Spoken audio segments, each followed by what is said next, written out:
Hello friends, how are you? कैसे हैं आप सब? स्वागत है आपका अपने ही चैनल मीडू स्टडी में। मैं हूं आपका friend Ashutosh, I am Indore से। एंड फ्रेंड्स, जैसा कि आप सब जानते ही हैं, मीडू स्टडी है आपका अपना चैनल जिसमें हम मैनेजमेंट के अलग अलग टॉपिक्स को, सब्जेक्ट्स को पढ़ते हैं, समझते हैं बड़े ही सिंपल वे में। फ्रेंड्स, हमें काफ़ी अच्छा रिस्पॉन्स मिल रहा है अपने सब्सक्राइबर से, और ना सिर्फ मैनेजमेंट के बल्कि अलग अलग बैकग्राउंड के सब्सक्राइबर्स हमारी वीडियोज़ को देखते हैं, इस पर फीडबैक देते हैं और उसी के हिसाब से हम अपने कंटेंट को डेवलप करते हैं। हमारी आज की जो वीडियो है फ्रेंड्स, वो हमारे ह्यूमन रिसोर्स मैनेजमेंट यानी कि एचआरएम मॉड्यूल की है। इसमें हम most of the human resources के टॉपिक को कवर ऑलरेडी कर चुके हैं। पिछली वीडियो जो थी वीडियो नंबर 21, उसमें आपको ध्यान होगा हमने कंपनसेशन एंड रिवॉर्ड्स चैप्टर को स्टार्ट किया था, जिसमें हमने जाना था कि कंपनसेशन क्या होती है, उसका क्या कॉन्सेप्ट है, कंपनसेशन के अलग अलग टाइप्स के बारे में जाना था, उसकी इंपॉर्टेंस के बारे में जाना था। आज हम उसको कंप्लीट करेंगे और फिर जो सेकंड पार्ट है रिवॉर्ड्स, उसको पढ़ेंगे। ये इस चैप्टर की लास्ट वीडियो होगी, उसके बाद हम अगले टॉपिक पे जाएंगे। चलिए स्टार्ट करते हैं। सबसे पहले बात करते हैं कॉन्सेप्ट ऑफ रिन्यूमरेशन की। रिन्यूमरेशन हमने वर्ड सुना हुआ है, बट वो होता क्या है? Remuneration is a payment made to an employee in exchange for work और service he she performed. It include both wages and salaries and other benefit. It is influenced by various factors. तो मतलब employ जो काम कर रहा है, जो service कर रहा है, उसके बदले में जो उसे पेमेंट मिल रही है, उसको कहा जाता है रिन्यूमरेशन। इसमें वेजेस, सैलरीज भी इंक्लूड होती हैं और अदर बेनिफिट्स भी, और ये वेरियस फैक्टर्स से इन्फ्लुएंस्ड होती है। सबसे पहले होते हैं external factors. These are uncontrollable factors which exist outside an organization. For example, minimum wages act है, लेबर लॉज है, इकोनॉमी के चेंजेस है, ये सब हो गए आउटसाइड फैक्टर्स है ना। आपको उसके हिसाब से जो रिन्यूमरेशन चेंज करनी पड़ेगी। कोविड आ गया, आउटसाइड वजह से कुछ सफर, इकोनॉमिक रिसेशन आ गया, ये सारे एक्सटर्नल फैक्टर्स होते हैं। इंटरनल फैक्टर्स इसलिए मतलब इनको कहते हैं अनकंट्रोलेबल भी। Internal factors exist within organisation, these factors can be controlled. मतलब ऑर्गेनाइजेशन के अंदर के फैक्टर्स हैं जिनको कंट्रोल किया जा सकता है। जैसे आपकी कंपनी की ग्रोथ से कैसे चल रही है, पॉलिसीज़ हैं, ये सारी चीज़ें जो हैं ये आती हैं इंटरनल फैक्टर्स में। अब एक कॉन्सेप्ट आता है फ्रिंज बेनिफिट्स एंड एफबीटी। तो सबसे पहले फ्रिंज बेनिफिट होता क्या है? फ्रिंज बेनिफिट्स इन एस्पेक्ट्स के बेस पे बनाए जाते हैं। सबसे पहले statutory requirement. These requirements make organisation legally answerable for the action. मतलब गवर्नमेंट के लॉज के हिसाब से हमें क्या फ्रिंज बेनिफिट देने हैं। Security, it refers to feeling of safety and fulfilment of social need among employ. मतलब एम्प्लॉयज उस जॉब में सेफ एंड सिक्योर फील करें, और दूसरा सोशल नीड्स उनकी पूरी हो, जो उनके सोशल खर्चे हैं वो पूरे हो रहे हों सोशल सर्कल के। Hazards of industrial life, damage and danger associated with working specific industry. अब जैसे कुछ इंडस्ट्री होती हैं, केमिकल इंडस्ट्री, प्रोडक्शन इंडस्ट्री, जहाँ एम्प्लॉयज़ की हेल्थ पे, उनकी सेफ्टी पे बड़ा क्वेश्चन मार्क लगता है, तो उस केस में जो है अलग से बेनिफिट्स दिए जाते हैं। Competition, business rivalry between competitors, उसके बेसिस पे भी फ्रिंज बेनिफिट्स दिए जाते हैं। बैक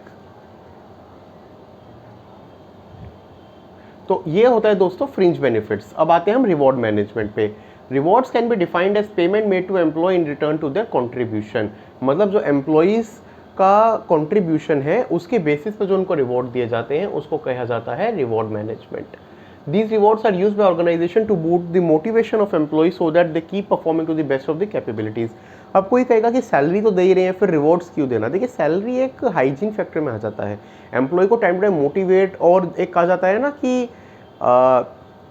कुछ एक्स्ट्रा माइल अचीव करने के लिए। अब जैसे स्कूल में फीस के बदले पढ़ाई और वो सब तो चलता ही रहता है, बट आपको बच्चों को जो है कुछ कई बार एक्स्ट्रा मोटिवेशन के लिए हम कॉम्पिटिशन्स ऑर्गेनाइज करते हैं, उसमें कुछ ट्रॉफी सर्टिफिकेट दिया जाता है, तो ये अलग से रिवॉर्ड होते हैं ताकि बेस्ट ऑफ द कैपेबिलिटी पे वो परफॉर्म किया जाए। Process of developing reward strategies and putting them into practice is called reward management. तो रिवॉर्ड मैनेजमेंट क्या होता है? रिवॉर्ड स्ट्रैटेजीज को डेवलप करना और उनको एक प्रैक्टिस में लेके आना, उसको दोस्तों कहते हैं reward management. Need for rewards. अब आप में से कुछ कहेंगे कि रिवॉर्ड्स की ज़रूरत क्यों है? हम सैलरी तो दे ही रहे हैं, बट फिर भी ज़रूरी होते हैं, और मेनली 4 कारणों के 4 फैक्टर्स की वजह से ज़रूरी होते हैं। Enhance the level of productivity in the organisation. Organisation में प्रोडक्टिविटी बढ़ाने के लिए, ताकि एम्प्लॉयज़ प्रोडक्टिव रहें, अच्छा परफॉर्म करें, उसके लिए रिवॉर्ड बहुत ज़रूरी है। Retain employees for a long period. अगर आप चाहते हैं कि एम्प्लॉय जल्दी ना छोड़ें, लंबे समय के लिए आपकी कंपनी से एसोसिएटेड रहे, तो उस केस में भी जो है रिवॉर्ड्स को दिया जाता है। Create a healthy work environment. Work environment को सुधारना है, एक ऐसा वर्क एनवायरनमेंट बनाना है जिसमें कॉम्पिटिटिव स्पिरिट हो, एम्प्लॉयज़ जो है आपस में कम्पीट करें, ग्रोथ के लिए काम करें। Minimise the rate of employ turnover. आपका अच्छा रिवॉर्ड सिस्टम होगा तो एम्प्लॉय टर्नओवर मतलब एम्प्लॉयज़ जो छोड़ के जाते हैं, जिसको एट्रीशन भी कहा जाता है, इसके लिए दूसरा वर्ड एट्रीशन होता है, वो रिड्यूस होगा। अच्छा रिवॉर्ड सिस्टम होगा तो एम्प्लॉयज़ क्यों छोड़ेंगे, उस केस में वो स्टिक टू रहेंगे। अब रिवॉर्ड्स दोस्तों दो तरीके के होते हैं, इंट्रिंसिक और एक्सट्रिंसिक। सबसे पहले जानते हैं इंट्रिंसिक रिवॉर्ड। इंट्रिंसिक मतलब इंटेंजिबल, मतलब आप ऐसे याद रखिएगा, इंट्रिंसिक में भी इन है, इंटेंजिबल में भी इन है। Offer to employees for their intrinsic fulfilment thereby motivating them to perform better. Intangible जो मतलब कोई आप उसको हार्ड कैश है वो सब नहीं दे रहे, बट ऐसी चीज़ें दे रहे हैं जो इनटेंजिबल है और उनको मोटिवेट करती है परफॉर्म करने के लिए। इसका एक छोटा सा एग्जांपल है, providing authority to employ for making decision would make them feel motivated to show their capability and accept challenge. मतलब आप हर चीज़ खुद मैनेज करने की वजह एम्प्लॉय को कहे कि भाई ये तेरा काम है, तू देख ले इसको, और इसके सारे डिसीजन तेरे हाथ में है, तो उसमें एक sense of responsibility, sense of ownership आएगी एम्प्लॉय में, वो रिवॉर्डेड फील करेगा। और ये किस तरीके का रिवॉर्ड है, ये इंटेंजिबल रिवॉर्ड है और ये इसलिए ये इंट्रिंसिक है। अब इसके अगेंस्ट जो दूसरा टाइप आता है वो होता है एक्सट्रिंसिक। तो एक्सट्रिंसिक बेसिकली क्या होगा, टेंजेबल, मतलब एकम्प्लिश करने के लिए दिया। और टेंजेबल चीज़ें क्या होती हैं, उसको कुछ मॉनेटरी रिवॉर्ड दे दिया, कुछ वाउचर्स दे दिया, कूपन दे दिया, हार्ड कैश दे दिया। बहुत सी स्कूल्स इसमें कंपनीज में जो है कुछ गिफ्ट आइटम देते हैं, जैसे सिल्वर कॉइन दे दिया, गोल्ड कॉइन दे दिया, ये सब जो है एक्सट्रिंसिक में आता है।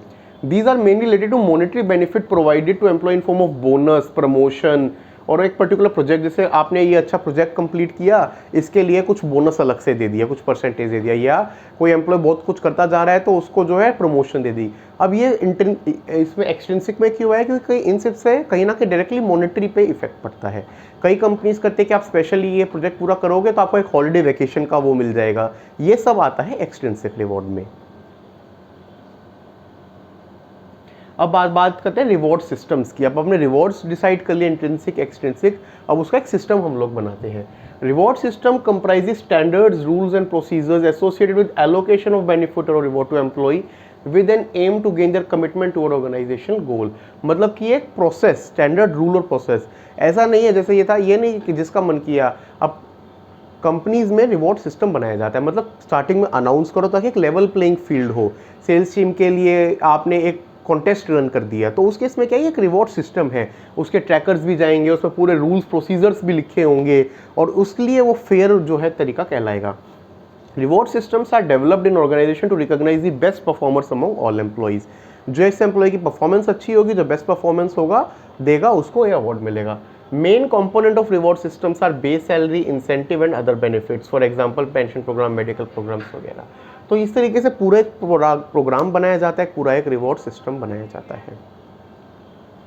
अब बात करते हैं टाइप ऑफ रिवॉर्ड सिस्टम की। तो टाइप ऑफ रिवॉर्ड सिस्टम में जैसे आप देख रहे हैं, तीन तरीके के रिवॉर्ड सिस्टम होते हैं, मॉनेटरी, नॉन मॉनेटरी और एडिशनल।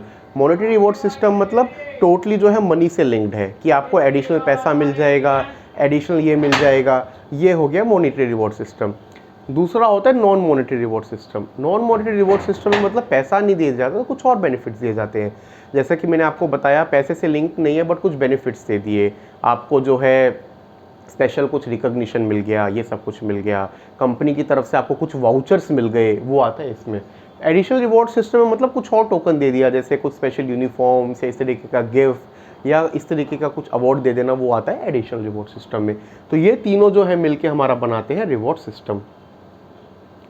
अब आता है इफेक्टिवनेस ऑफ रिवॉर्ड सिस्टम, मतलब रिवॉर्ड सिस्टम इफेक्टिव है या नहीं। तो देखिए, इफेक्टिव नहीं होगा तो अब तो उसका फायदा ही नहीं है। तो इसलिए ये क्या कहते हैं हम, are said to be effective if the motivate employ to use the best of capability to meet organisation goal and objective. मतलब जो ऑर्गेनाइजेशन ने गोल एंड ऑब्जेक्टिव सेट किए हैं, उनको मीट करने के लिए एम्प्लॉय मोटिवेटेड फील करे। अगर वो मोटिवेशन के साथ काम करता है, तभी हम कह सकते हैं कि हमारा रिवॉर्ड सिस्टम जो है वो इफेक्टिव है। अब इफेक्टिव रिवॉर्ड सिस्टम किस किस चीज़ पे फोकस करता है, तो इन 5 चीज़ों पर फोकस करता है। सबसे पहले तो एम्प्लॉय का जो मोरल है वो बूस्ट होना चाहिए, वो मोटिवेटेड फील करे। Improving the performance of employees, उससे उसकी परफॉर्मेंस जो है वो इंप्रूव होनी चाहिए। Developing positive attitude among employ toward work, एक पॉजिटिव एटीट्यूड बने काम के प्रति उनका।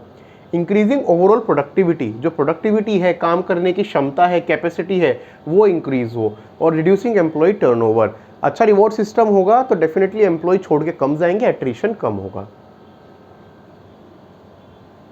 अब आता है रिकॉग्निशन, रिवॉर्ड्स एंड रिकॉग्निशन की। जैसे हम आर की बात करें तो रिकॉग्निशन क्या है? Recognition is a measure adopted by organisation to appreciate the effort and performance of employees. In other word it is acknowledgement of employ performance, employ की परफॉर्मेंस की एक्नॉलेजमेंट है। Well designing a reward programme following are some of the key points.